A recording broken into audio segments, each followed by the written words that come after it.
Ayan, ayan po, ayan.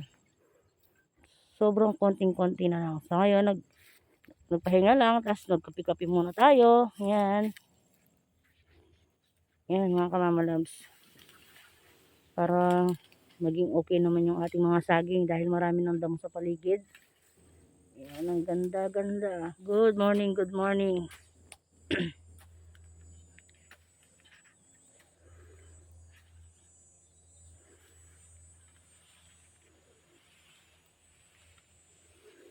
Ayun yung nakakalungkot mga ka-Mama Loves.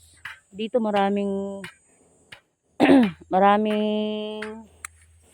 kamuting kahoy, kaya lang ayan, yung kamuting kahoy natin naging damo. Ayan, yan na lang, mga ilan-ilan na lang mga ka-Mama Loves ang natira. Gaya nito, pumayat dahil natabunan. Ayan, mga papayat sila dahil mas malaki pa nga naman yung nasa paligid nila. Yan. Salamat, salamat. Good morning mga ka-Mama Loves. Thank you sa panonood.